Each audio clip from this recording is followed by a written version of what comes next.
Hi guys, thank you so much for watching my channel The Witty Turtle, and today we are going to continue with the chapter Joint and Byproduct Cost. So यहाँ पर हम लोग आज करने वाले हैं illustration number 39, 40 and 41. So ये जो क्वेश्चन है ना illustration नंबर 39 बहुत ही ज़्यादा ईजी है, ठीक है। जैसे हम लोगों ने लास्ट वाला क्वेश्चन किया था illustration नंबर 38, सिमिलरली आपको यहाँ पर क्या करना है, कौन सा मेथड यूज करना है, रिवर्सल कॉस्ट मेथड, ठीक है। रिवर्सल कॉस्ट मेथड यूज करना है और सिंपली इसमें आंसर आपको निकालना है। क्वेश्चन पढ़ते हैं। The progressive manufacturing company manufactures one main product and two by products, ठीक है। तो टोटल कितने प्रोडक्ट्स मैन्युफैक्चर हो रहे हैं, 3 products. Data for the month are given below. यहाँ पर आपको मेन प्रोडक्ट, फिर बाई प्रोडक्ट ए और बाई प्रोडक्ट बी के लिए क्या क्या दिया है, सेल्स का वैल्यू दिया है आपको, फिर मैन्युफैक्चरिंग कॉस्ट में आपको दिया है एक कॉस्ट बिफोर सेपरेशन, मतलब स्प्लिट ऑफ पॉइंट से पहले का जो कॉस्ट है आपका। सो स्प्लिट ऑफ पॉइंट से पहले का जो कॉस्ट है आपका, that is also known as what, joint cost, है ना। सो ये हो गया आपका जॉइंट कॉस्ट। तो यहाँ पर आपको जॉइंट कॉस्ट दिया है 75,000 रुपीज़। तो ये जो 75,000 है ना, ये जॉइंट कॉस्ट है। इसका मतलब है इवन दो ये मेन प्रोडक्ट के कॉलम में लिखा है, लेकिन स्टिल इसमें बाई प्रोडक्ट ए और बाई प्रोडक्ट बी दोनों का ही शेयर इंक्लूडेड है। सो हमें एंड में क्या करना है, हमें निकालना है कि ये जो 75,000 है इसमें मेन प्रोडक्ट का कितना परसेंट है और बाई प्रोडक्ट का कितना हिस्सा है और बाई प्रोडक्ट बी का कितना हिस्सा है, राइट। यहाँ पर आपको और एक कॉस्ट दिया है, what is that, after separation cost. After separation cost 23,000, फिर प्रोडक्ट ए और बाई प्रोडक्ट बी के लिए भी आपको दिया है अलग अलग। एडमिनिस्ट्रेशन कॉस्ट तीनों के लिए दिया है। फिर लिखा है ratio of distribution of selling cost. Okay, ratio of distribution of selling cost का मतलब है जितना भी आपका टोटल सेलिंग कॉस्ट आएगा ना, लेट्स से 10,000 आएगा, तो उस 10,000 का 85% जाएगा मेन प्रोडक्ट के सेलिंग के लिए, 10% जाएगा ए के सेलिंग के लिए और 5% जाएगा बी के सेलिंग के लिए, राइट। सो और क्या दिया है, नेट प्रॉफिट इन सेल्स। तो net profit as a percentage of sales आपको दिया है 20, 15 और 10%।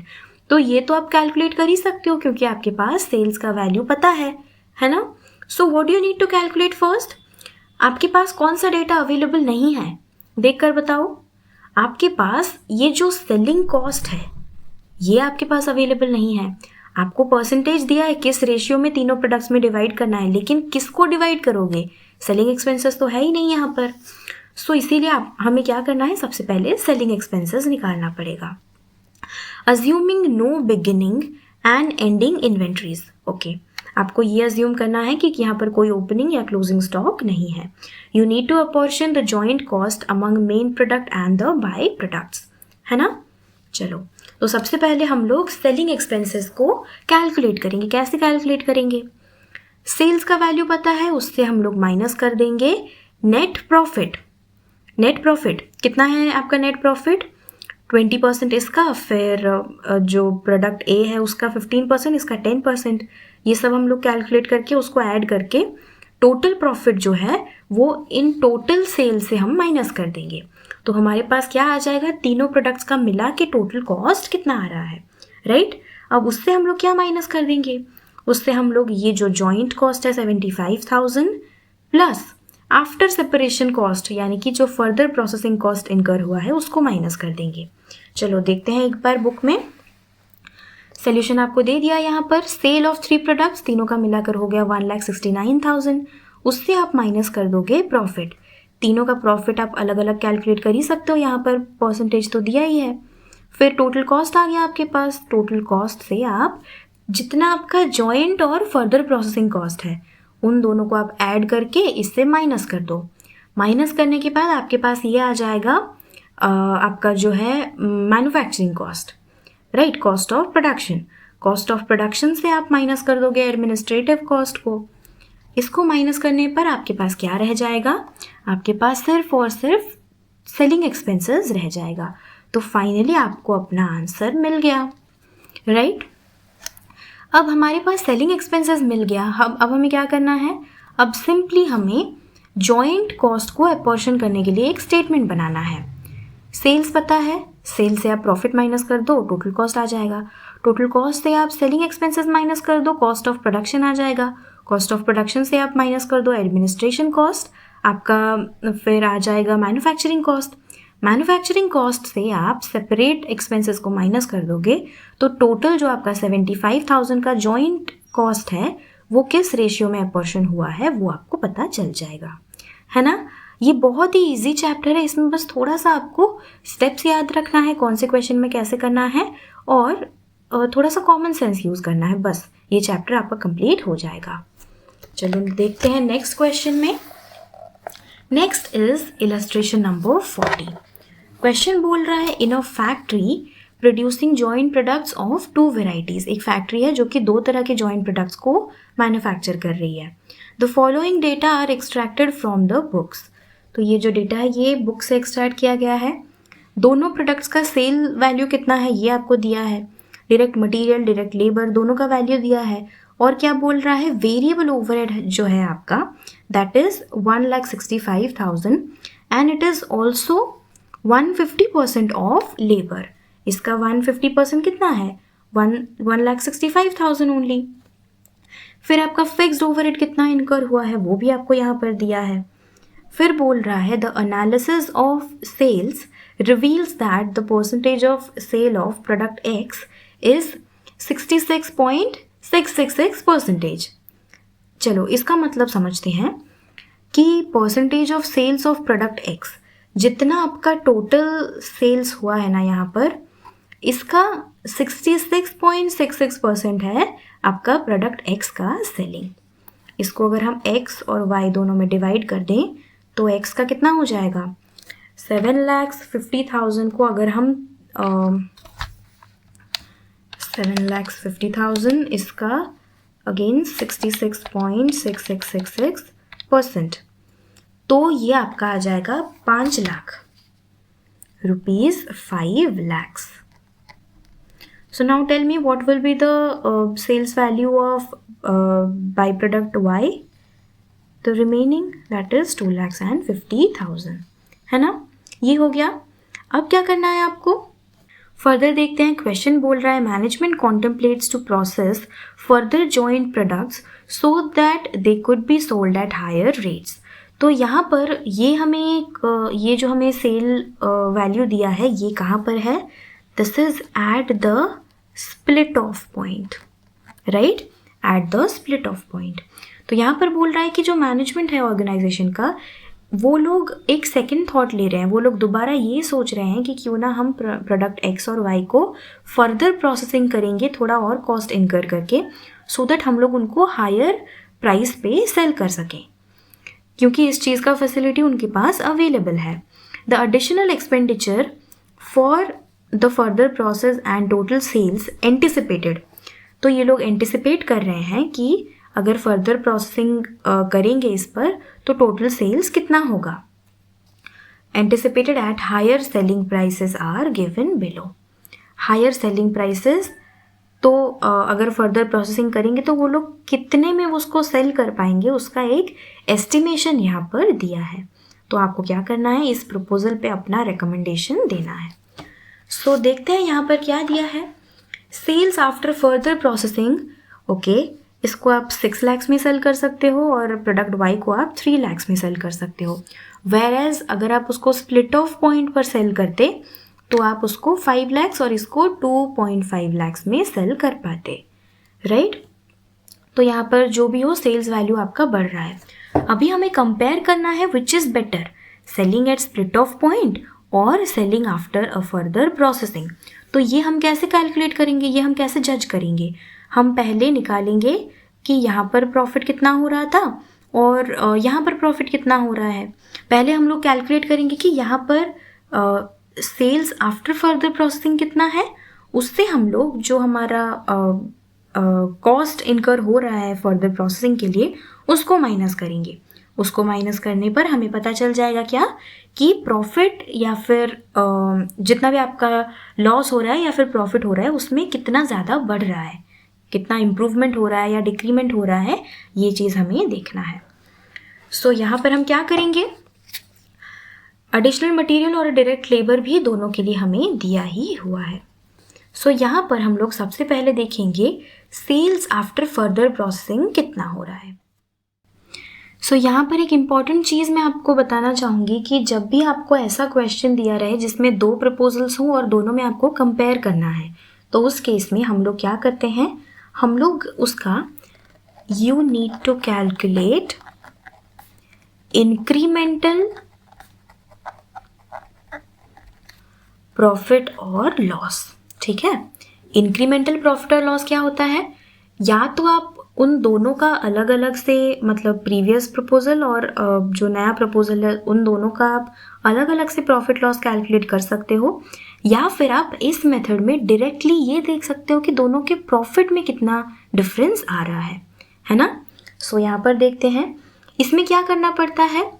इसमें आपको सबसे पहले देखना पड़ता है कि अगर आप फर्दर प्रोसेसिंग कर रहे हो, फर्दर प्रोसेसिंग के बाद आपका सेलिंग कितना हो रहा है, और अगर आप स्प्लिट ऑफ पे करते तो आपका सेलिंग कितना होता, इन दोनों में डिफरेंस कितना आ रहा है, यानी कि टोटल जो सेल्स वैल्यू है उसमें कितना डिफरेंस आ रहा है। और उसके साथ साथ आपको क्या करना है, आपको देखना है कि इन दोनों की कॉस्ट में कितना डिफरेंस आ रहा है। उन दोनों को आप माइनस कर दो, आपके पास आ जाएगा इंक्रीमेंटल प्रॉफिट और लॉस। सो सबसे पहले sales after further processing, right, ये जितना होगा इससे आपको क्या करना है, इससे आपको माइनस करना है sales at split off point, sales at split off point. तो यहाँ पर आप जब दोनों सेल्स को माइनस कर दोगे तो आपके पास आ जाएगा incremental sales. What is incremental sales, आपकी सेल्स में कितनी बढ़ोतरी हो रही है, आपकी सेल्स कितना ज़्यादा बढ़ रहा है, right, what is the amount of increase in your sales value. अब आपको क्या करना है, अब आपको यहाँ पर जो आपने एक्स्ट्रा कॉस्ट इनकर किया है वो आपको यहाँ से माइनस करना है। सो ये क्या हो जाएगा, माइनस करना है आपको फर्दर प्रोसेसिंग कॉस्ट। जब आप फर्दर प्रोसेसिंग कॉस्ट को माइनस कर दोगे तो आपके पास फाइनली आ जाएगा इंक्रीमेंटल प्रॉफिट और लॉस। ठीक है, I hope this is clear to you. So यहाँ पर देखते हैं वही सेम चीज़ किया गया है, सेल्स आफ्टर फर्दर प्रोसेसिंग, ये तो आपको बुक में दिया ही है, उससे आप माइनस कर दो आपका sales at split off point, तो आपके पास क्या आ जाएगा, इंक्रीमेंटल सेल्स कितना है, उससे आप माइनस कर दो जो आपका फर्दर प्रोसेसिंग कॉस्ट है। मटेरियल एंड लेबर का तो आपको दिया ही है, वेरिएबल ओवरहेड्स का कैसे कैलकुलेट करना है, 150% ऑफ डायरेक्ट लेबर, राइट। तो आप इसको जब माइनस कर दोगे 1 लाख में से तो आपका कितना इंक्रीमेंटल प्रॉफिट या लॉस हो रहा है वो आपको पता चल जाएगा। तो यहाँ पर हम देख सकते हैं प्रोडक्ट एक्स के केस में कोई ना तो प्रॉफिट हो रहा है ना ही यहाँ पर कोई लॉस हो रहा है, जितना उसका इंक्रीमेंटल सेल्स है उतना ही उसका इंक्रीमेंटल कॉस्ट भी है, तो यहाँ पर कोई प्रॉफिट या लॉस नहीं हो रहा है। लेकिन वाई के केस में we are having a profit of 10,000 rupees, तो इसीलिए यहाँ पर हम क्या रेकमेंड कर सकते हैं, क्योंकि प्रोडक्ट एक्स में कोई प्रॉफिट या लॉस नहीं हो रहा है इंक्रीमेंटल, तो इसीलिए हम क्या कर सकते हैं, प्रोडक्ट एक्स को हम लोग फर्दर प्रोसेसिंग ना करें, लेकिन प्रोडक्ट वाई को हम लोग फर्दर प्रोसेसिंग के लिए रेकमेंड कर सकते हैं, राइट। ये क्वेश्चन इतना ही था बस, ठीक है। चलो नेक्स्ट क्वेश्चन देखते हैं, दैट इज इलस्ट्रेशन नंबर 41। ये क्वेश्चन क्या बोल रहा है, a vegetable oil refining company obtains 4 products whose cost details are given to you। 4 products वहाँ से मैन्युफैक्चर होते हैं। So joint cost of the 4 products are 8,29,600 rupees. यहाँ पर आउटपुट्स का भी डिटेल आपको दिया हुआ है, ए प्रोड्यूस हो रहा है 5 लाख लीटर्स, ओके, बी हो रहा है 10,000 लीटर्स, सी हो रहा है 5,000 लीटर्स एंड डी हो रहा है 9,000 kgs। तो यहाँ पर हम देखकर ही बता सकते हैं कि ये जो प्रोडक्ट ए है this is your main product और ये तीनों आपका बाई प्रोडक्ट्स है, राइट। सो यहाँ पर और क्या बोल रहा है, further processing cost. Further processing cost कितना है यहाँ पर, ए के लिए 2,40,000 एक्स्ट्रा कॉस्ट आपको इनकर करना पड़ रहा है, बी के लिए 48,000, सी के लिए कुछ भी नहीं, और डी के लिए 8,030 रुपीज़। सो फर्दर क्वेश्चन में आपको क्या बोला है, क्वेश्चन में आपको बोल रहा है the products can be sold as intermediates at split off point without further processing, so the sales prices are given to you। तो यहाँ पर आपको दो सेल्स प्राइसेस दिए हैं चारों प्रोडक्ट्स के लिए। क्या क्या है, पहला है आपका एज फिनिश्ड प्रोडक्ट्स, मतलब फर्दर प्रोसेसिंग के बाद, और ये क्या है एज इंटरमीडिएट, मतलब एट स्प्लिट ऑफ पॉइंट, है ना, एट स्प्लिट ऑफ पॉइंट। तो हम यहाँ पर क्या कर सकते हैं, हम यहाँ पर अलग अलग करके हम लोग दोनों ही केस में कितना आपका प्रॉफिट हो रहा है, इंक्रीमेंटल प्रॉफिट और लॉस कितना हो रहा है वो भी कैलकुलेट कर सकते हैं, है ना। और क्वेश्चन में आपको बोला है calculate the product wise profit allocating joint cost on net realisable values. NRV method यहाँ पर आ गया आपका। NRV मेथड क्या है, आई होप आप लोगों को याद है ये चीज़, एक और बार देख लेते हैं। NRV मेथड में क्या किया जाता है, what is NRV, net realisable value. Further sale value कितना हो रहा है, मतलब फर्दर प्रोसेसिंग कॉस्ट के बाद सेल वैल्यू कितना है, उससे आप फर्दर प्रोसेसिंग कॉस्ट माइनस कर दो और जो भी सेलिंग एक्सपेंसेस है माइनस कर दो, जो रह गया that will be your NRV। NRV सबका जितना हो रहा है उसी रेशियो में आपको जॉइंट कॉस्ट को एलोकेट करना है, वेरी सिंपल, है ना। सो यहाँ पर भी हमें वही चीज़ करना है। पहला जो स्टेटमेंट आपको दिख रहा है, this is the statement showing calculation of profit after further processing, ठीक है। हम लोग यहाँ पर क्या करेंगे, फर्दर प्रोसेसिंग के बाद के हिसाब से और उसके पहले के हिसाब से हम दोनों ही मेथड में प्रॉफिट कैलकुलेट करेंगे। सो यहाँ पर सेल्स आफ्टर फर्दर प्रोसेसिंग कितना है, 9,20,000। कैसे पता, प्रोडक्ट ए का यहाँ पर जो सेलिंग प्राइस है एज फिनिश प्रोडक्ट यानी कि फर्दर प्रोसेसिंग के बाद कितना है, 1.84 रुपीज़ पर लीटर, है ना। और कितने लीटर्स प्रोड्यूस हुए हैं, 5 लाख। सो ये हो गया आपका sales value. How much is that, 9,20,000। Similarly B के लिए यहाँ पर दिया है 8 रुपीज़, सी और डी के लिए भी दिया है, और हमें उनका जो कितने यूनिट्स, कितने लीटर्स या कितने केजीज प्रोड्यूस हुए हैं वो भी हमें पता है। So we can easily calculate sales after further processing. उससे अभी आप माइनस कर दोगे क्या, जो आपने फर्दर कॉस्ट इनकर किया है। फर्दर कॉस्ट कितना इनकर किया था आपने, ए, बी और डी के लिए आपने इनकर किया था, सी के लिए कुछ नहीं किया था, वो आप माइनस कर दो। माइनस करने पर आपके पास क्या आ जाएगा, NRV आ जाएगा। यहाँ पर कोई सेलिंग एक्सपेंसेस तो है नहीं, तो ये आपका आ गया डायरेक्टली NRV। अब NRV का टोटल है दिस मच और ये सब है आपके NRVs। आपको क्या करना है, जॉइंट कॉस्ट जो आपका इनकर हुआ है टोटल कितना, 8,29,600, जो कि आपको बुक में ऑलरेडी दिया है, उसको आपको इन सब के रेशियो में डिस्ट्रीब्यूट करना है। चलो वो भी बता देती हूँ, इट्स वेरी सिंपल, फिर भी एक बार कन्फ्यूजन ना हो इसलिए बता देती हूँ। जॉइंट कॉस्ट टोटल कितना है, दिस मच, इसको आपको डिवाइड करना है 829,600, है ना। इसको आपको किस रेशियो में डिवाइड करना है, इन सारे रेशियोज में। तो हम क्या करेंगे, this divided by this multiplied with this, this divided by 976,000 into 6,80,000।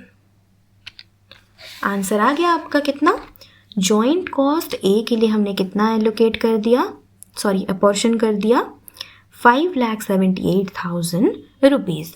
Similarly B, C and D के लिए भी आप कर सकते हो, बहुत ईजी है। अब आपके पास यहाँ पर NRV है यानी कि सेल्स एट स्प्लिट ऑफ, तो आप उससे आप जॉइंट कॉस्ट को माइनस कर देना, आपके पास क्या आ जाएगा, आपके पास आपका प्रॉफिट आ जाएगा। इसी तरह से you can calculate the profit after further processing cost. अब यहाँ पर एक और स्टेटमेंट दिया है जिसमें कि आपने क्या कैलकुलेट किया है, प्रॉफिट बिफोर फर्दर प्रोसेसिंग। तो प्रॉफिट बिफोर कैसे आप करोगे, चलो यहाँ पर आपको फिर से एट स्प्लिट ऑफ पॉइंट पर अगर आप उसको सेल कर रहे हो तो उस केस में आपका कितना होगा सेलिंग प्राइस, ए का हो जाएगा 1.2 rupees per litre. 1.2 rupees per litre, how many litres are there, 5 lakhs litres. So आपका सेलिंग प्राइस हो जाएगा 6 lakhs rupees. I hope this is clear to you. Sales at split off कितना है, चलो मैं एक बार लिख लेती हूँ, 1.2 इंटू 5 lakhs। तो ये आ गया आपका प्रोडक्ट ए का कितना है आपका sales at split off 6 lakhs। Similarly B C D के लिए भी आप निकाल सकते हो। अब आपको क्या करना है, आपको जॉइंट कॉस्ट का शेयर तो पता ही है क्योंकि आपको एनआरवी मेथड में ही करना है। आपने इससे पहले वाले में आपने निकाल लिया है एनआरवी मेथड में जॉइंट कॉस्ट, तो यही सेम चीज़ आपको बस यहाँ से माइनस कर देना है। आप माइनस कर दो, आपके पास क्या आ जाएगा, आपका प्रॉफिट आ जाएगा, राइट। चारों प्रोडक्ट्स का प्रॉफिट कितना है वो आपके पास आ जाएगा। So you can clearly see after further processing आपका प्रॉफिट ज़्यादा हो रहा है और बिफोर फर्दर प्रोसेसिंग आपका प्रॉफिट उतना नहीं हो रहा है जितना यहाँ पर हो रहा है, राइट। ऑलमोस्ट इसका हाफ हो रहा है, हाफ से भी कम हो रहा है, राइट। अब देखते हैं सेकेंड पॉइंट में, compare the profitability in selling the products with और विदाउट फर्दर प्रोसेसिंग, विथ और विदाउट फर्दर प्रोसेसिंग। तो यहाँ पर हम क्या कर सकते हैं, यहाँ पर हम लोग जो मैंने आपको इंक्रीमेंटल पीएनएल वाला बताया था, इंक्रीमेंटल प्रॉफिट और लॉस वाला, वही सेम चीज़ करना है। सेल्स आफ्टर फर्दर प्रोसेसिंग कितना हो रहा है उससे आप माइनस कर दो sales before further processing. Minus करने के बाद आपके पास क्या आ जाएगा, इंक्रीमेंटल सेल्स आ जाएगा, इंक्रीमेंटल सेल्स आ जाएगा 3,20,000, 40,000 and 24,003, sorry 24,030 rupees, okay. So incremental sales आ गया, उससे आप क्या माइनस कर दोगे, इंक्रीमेंटल कॉस्ट, और इसको क्या बोला जाता है, फर्दर प्रोसेसिंग कॉस्ट। ये आप माइनस कर दो, माइनस करने पर आपके पास जितना आपका इंक्रीमेंटल प्रॉफिट या फिर लॉस इनकर हुआ है वो आपको यहाँ पर दिख जाएगा। तो यहाँ पर प्रॉफिट कहाँ पर है, ए में आपका प्रॉफिट हो रहा है, बी में लॉस हो रहा है, सी में कुछ भी नहीं हो रहा है और डी में भी आपका प्रॉफिट हो रहा है। तो यहाँ पर हम क्या एडवाइस कर सकते हैं, यहाँ पर हम ये एडवाइस कर सकते हैं कि जो फर्दर प्रोसेसिंग है ना वो सिर्फ ए और डी के केस में ही फर्दर प्रोसेसिंग करना चाहिए, क्योंकि यहाँ पर हमें एडिशनल प्रॉफिट या फिर जो हम लोग बोलते हैं इंक्रीमेंटल प्रॉफिट वो चीज़ दिख रहा है, लेकिन बी के केस में तो लॉस ही हो रहा है, इसको तो करना ही नहीं चाहिए, और सी के केस में कोई चेंज नहीं हो रहा है, इसीलिए यहाँ पर भी हमें फर्दर प्रोसेसिंग नहीं करना चाहिए। बुक के नेक्स्ट पेज में आपको एक ऑल्टरनेटिव मेथड दिया है जिसमें कि वो लोग on the basis of sales जो जॉइंट कॉस्ट है उसको on the basis of sales वो लोग अपॉर्शन कर रहे हैं एंड अकॉर्डिंगली वो लोग अपना अपना प्रॉफिट निकाल रहे हैं, है ना। सो यहाँ पर भी वही चीज़ किया गया है। तो अगर क्वेश्चन में बोला रहेगा सेल्स में आपको करना है सेल्स के बेसिस पर, तो आप ये चीज़ फॉलो कर सकते हो, राइट। कंफ्यूज होने की कोई ज़रूरत नहीं है। सो आज का ये जो क्लास है यहीं तक रखते हैं। आई होप आप लोगों को सब कुछ समझ में आया अच्छे से। अगर आपको समझ में आया तो प्लीज़ कमेंट सेक्शन में लिखकर बताएं कि हाँ हमें समझ में आ रहा है, और अगर आप लोग को समझ में नहीं आ रहा है तो भी आप बताएं कि कहाँ पर आपका डाउट है। मैं एक और वीडियो लेकर आऊँगी जिसमें ये सब मैं आपका क्लियर कर दूँगी। सो अगर ये वीडियो आपको पसंद आया तो प्लीज़ वीडियो को लाइक कीजिए, इसे अपने CMA इंटर के दोस्तों के साथ शेयर कीजिए और मेरे चैनल द विटी टर्टल को सब्सक्राइब कीजिए। मेरे टेलीग्राम चैनल का लिंक भी डिस्क्रिप्शन बॉक्स में दिया हुआ है, please go and check that out.